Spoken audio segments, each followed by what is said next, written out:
avec la présence des terroristes du M23 sur le sol congolais, alors réfugiés en Ouganda et au Rwanda. Certains analystes politiques se posent la question, notamment sur ce qui en reste de la Convention de 1951 relative au statut des réfugiés.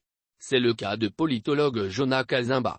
Dans un entretien à bâton rompu avec le potentiel.cd, il n'a estimé que le statut des terroristes du M23 dirigé aujourd'hui par certains ex-officiers FARD qu'en l'occurrence Sultani Makenga considéré comme un réfugié en Ouganda mais qui se retrouve encore dans le territoire congolais comme chef de ce mouvement terroriste qui endeuille les populations du Nord Kivu.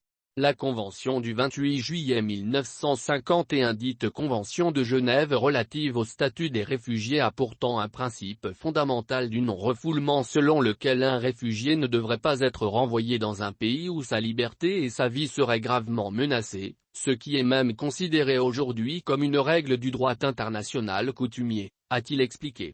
Avant de poursuivre, il est anormal que Sultani Makenga, devenu membre du mouvement rebelle CNDP avant d'être dans le M23, et après qu'il était identifié dans un camp des réfugiés en Ouganda comme un réfugié, puisse revenir avec pompe contre un État voisin à l'Ouganda qui est la RDC.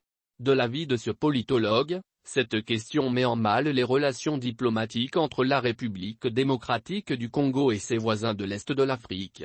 Cela, d'autant plus que ces pays servent visiblement des bases arrières pour les terroristes qui agressent les provinces de l'Est de la RDC.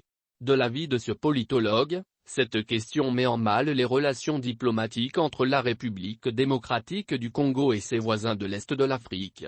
Cela, d'autant plus que ces pays servent visiblement des bases arrières pour les terroristes qui agressent les provinces de l'Est de la RDC. Le Rwanda soutient le M23 et cela est déjà prouvé. En plus de cela, l'Ouganda laisse des personnes identifiées comme des réfugiés circuler librement dans la zone et déstabiliser la RDC en dirigeant le mouvement terroriste M23. Ça discrédite la Convention de 1951 relative au statut des réfugiés. Le Rwanda et l'Ouganda sont donc comme les globules rouges et les globules blancs dans un même corps. Il y a nécessité de revoir les relations diplomatiques avec ces pays, a argué Jonas Kazimba. Kampala aurait joué un rôle important dans la prise de la cité de Bunagana, frontalière à l'Ouganda, par les terroristes du M23 qui continueraient d'occuper cette localité, située en territoire de Rutshuru. En 2013, après avoir été battus par les forces armées de la République démocratique du Congo, les combattants du M23 s'étaient repliés en Ouganda et au Rwanda où ils avaient obtenu des statuts des réfugiés.